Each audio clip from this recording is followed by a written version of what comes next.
गया आई विदेशी महिला भारतीय कल्चर वाली साड़ी पहन ली। लोग देखकर हुए हैरान। भारत की लड़कियां बोली, क्या सच में साड़ी का इतना बड़ा महत्व है? विदेशी युवती के इस कार्य से हर कोई हैरान दिखे। भले बिहार के लोग बिहार को भला बुरा कह ले, लेकिन बिहार का नाम रूस से लेकर यूक्रेन तक, चाइना से लेकर अमेरिका तक और ब्रिटेन से लेकर फ्रांस तक और नेपाल से लेकर जापान तक चलता है।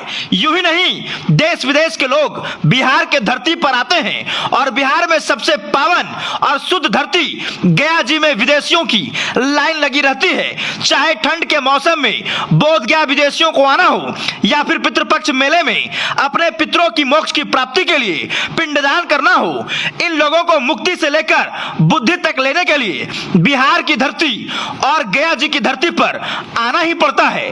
अब वीडियो में देखिए कि आखिर यह विदेशी युवती गया की धरती पर क्या कर रही है और किस लिए आई है। वीडियो देखने से पहले शेयर कर दीजिए और लोगों को दिखाइए कि गया की महान धरती कितनी बड़ी हस्ती है। और चलिए वीडियो शुरू करते हैं। गया जी पहुंची विदेशी युवती अपनी मां, बहन, पिता समेत रूस यूक्रेन युद्ध में मारे गए लोगों का कर रही पिंडदान। भारतीय वेशभूषा में साड़ी पहनकर किया पिंडदान। विष्णु जी की नगरी गया जी को मोक्ष की भूमि भी कहा जाता है। इसी आस्था से आकर्षित होकर यूक्रेन की विदेशी युवती यूलिया अपने पूर्वजों एवं रूस यूक्रेन युद्ध में मारे गए लोगों का पिंडदान करने गया जी पहुंची है।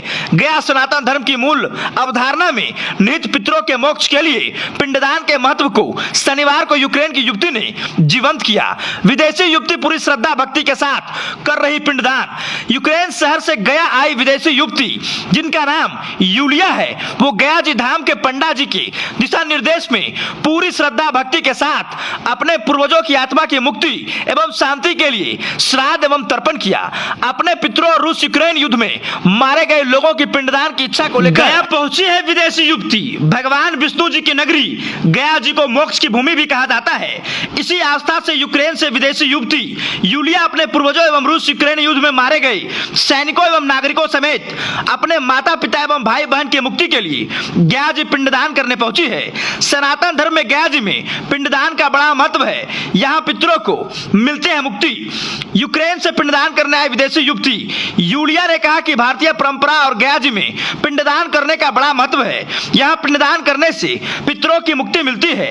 इनकी जानकारी मिलने के बाद वे अपने पितरों एवं रूस यूक्रेन युद्ध में मारे गए लोगों की तर्पण करने की इच्छा लेकर शुक्रवार की रात गया को पहुंची है। सुबह देवघाट के समीप पिंडदान और तर्पण किया ताकि मेरी माता पिता और भाई बहन समेत रूस यूक्रेन युद्ध में मारे गए सैनिकों, आम नागरिकों, लोगों की आत्मा को मुक्ति एवं मोक्ष मिले। विदेशी युवती यूलिया की उम्र लगभग 28 वर्ष है। विदेशों में सनातन धर्म के प्रचारक ने दी जानकारी।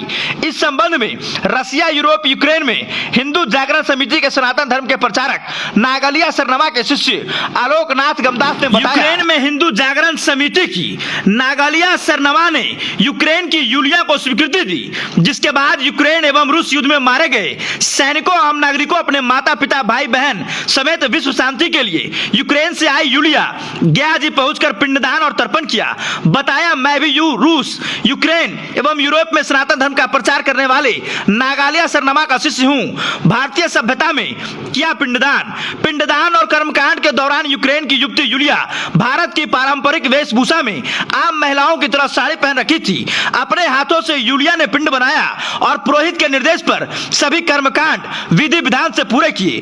फल्गु के बाद पिंड सहित अपने पुरोहित के साथ विष्णुपद मंदिर के गर्भगृह में स्थित भगवान विष्णु के चरणों में पिंड अर्पित कर श्रद्धा के साथ माथा टेका। बताया कि यह सारा कार्य आत्मा को स्पर्श करता है और सनातन धर्म की क्रिया हमें अपने पूर्वजों के प्रति श्रद्धा निवेदित करने का एक अवसर प्रदान करती है। यह अतुलनीय है। विदेशी युवती बताती है कि भारतीय परंपरा, भारत के इतिहास और खासकर गया जी में पितरों को पिंडदान करने से उन्हें मुक्ति मिलती है। ऐसे पढ़कर वे यहाँ आई है, गया जी के बारे में पूरी जानकारी ली और यहाँ आई। सनातन धर्म के प्रति बढ़ रही विदेशियों की आस्था ये दर्शाती है कि सनातन का डंका देश ही नहीं बल्कि पूरे विश्व में बजती है। और इसी से प्रभावित होकर यह युवती गया जी पहुंची और अपने पितरों की मोक्ष की प्राप्ति के लिए पिंडदान किया। धन्यवाद।